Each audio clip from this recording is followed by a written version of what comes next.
makakapagluto tayo ng chicken inasal kahit hindi tayo magpausok sa ating griller. Sundan nyo lang po ang video na ito hanggang sa dulo para malaman nyo po kung anong gagawin natin. Tara, umpisa na tayo. Hi, I'm Dance and this is my channel.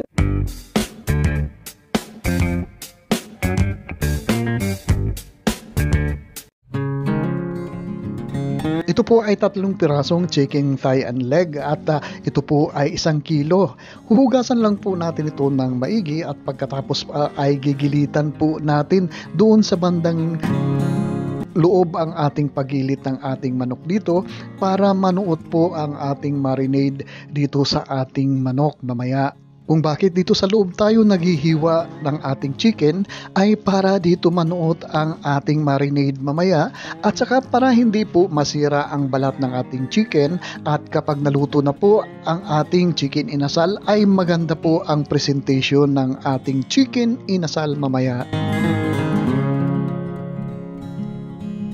Sa isang mixing bowl naman ay paghaluin lang natin ng ating sangkap sa ating marinade, 2 medium na onion minced, 1 head na garlic turn into paste, 1/2 cup na brown sugar, 1 and 1/2 teaspoon na ground black pepper, 3 tablespoon na soy sauce, 3 tablespoon na oyster sauce,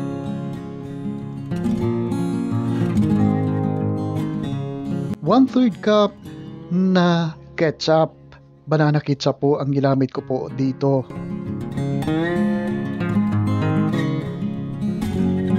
At saka 2 tablespoon na vegetable oil.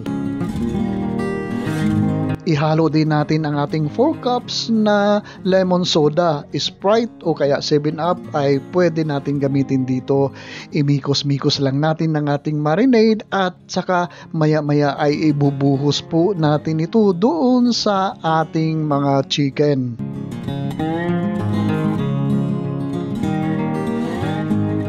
Imamarinate lang po natin ang ating chicken dito. Siguro ng mga 6 hours po ay pwede na po yon. Ilalagay lang po natin ito sa ating refrigerator para hindi po masira ang ating chicken po, marinated chicken dito. Magpainit naman tayo ng ating kawali po dito at maglalagay po tayo dito ng mga 1/2 cup na vegetable oil. Painitin natin ng mainit na mainit at idagdag natin dito ang ating 1/3 cup na annatto seeds. At pagkatapos po ay patayin na po natin ang ating kalan at hayaan na natin na maluto po, magkulay pula po ang ating annatto oil po dito. At itong annatto oil na ating gagawin dito ay gagamitin po natin ito dito para sa ating java rice po mamaya. At habang gumagawa po tayo ng ating annatto oil ay special shoutout natin si Nicole o si Kuya John ng GMA Cavite. Maraming salamat po sa patuloy niyong pagsubaybay at panonood sa aking mga video recipe dito.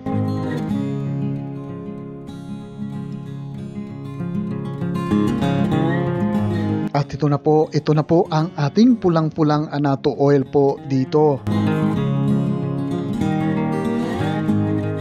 Ngayon naman po ay gagawa tayo ng ating java rice at 4 cups po itong ating isasaing na bigas. Hugasan lang po natin ng maigi at pagkatapos ay lalagyan po natin ng tubig. Yung pangkaraniwang pagsain lang po ay ganun po ang gagawin natin. Basta magdadagdag lang po tayo dito ng annatto oil po dito mamaya. Magdagdag na rin tayo dito ng 1/2 teaspoon na fine salt at saka yung ating annatto oil po dito. Depende na po yan kung gaano po katingkad ang kulay na gusto nyo po dito sa ating java rice. Kung gusto nyo po ay gumagamit kayo ng seasoning powder, pwede rin po kayo magdagdag po dito. Pero optional lang po yon. At ito na. Hahaluin lang po natin ito ang ating kanin para pantay-pantay po ang kulay ng ating java rice po dito.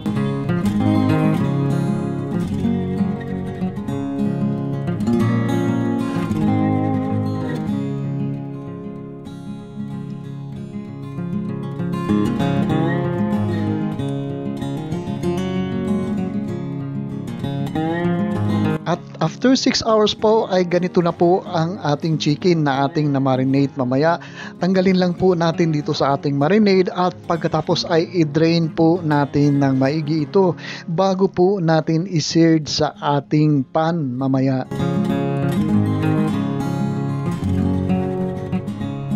Painitin lang natin ng mainit na mainit ang ating pan at maglagay lang tayo dito ng kunting oil at pagkatapos po ay isi-seared po natin ang ating pan po dito hanggang sa magkulay sunog po ang balat nito at saka yung loob ng ating chicken po dito.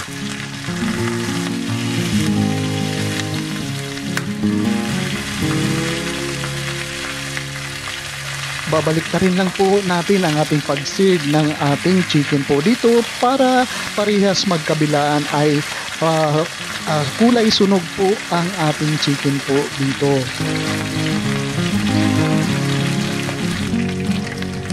O ayan, kulay sunog na po ang ating chicken po dito pero hindi pa po ito luto ang ating chicken po dito. Hanguin lang po natin ang ating chicken po dito kasi po ay ililipat ko po ito sa mas malaking pan kasi hindi po kakasya dito ang ating marinade po dito.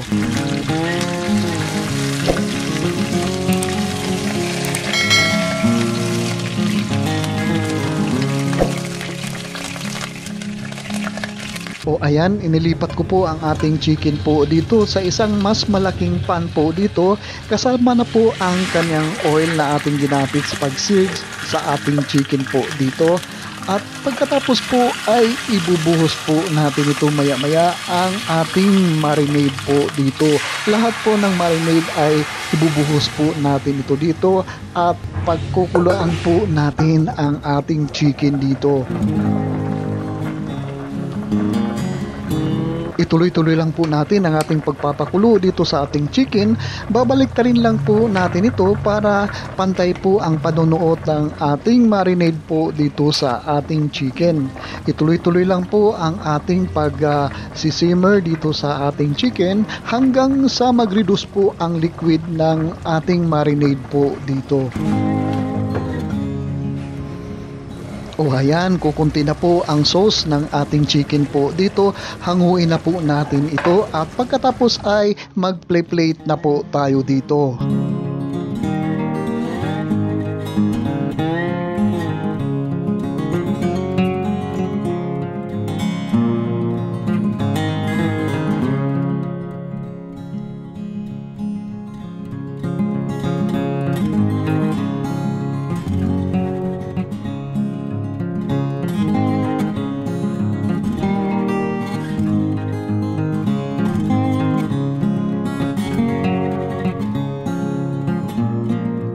O diba, napakagandang tingnan ang ating do-it-yourself na chicken inasal po dito at maliban sa napakagandang tingnan, napakasarap po talaga ito.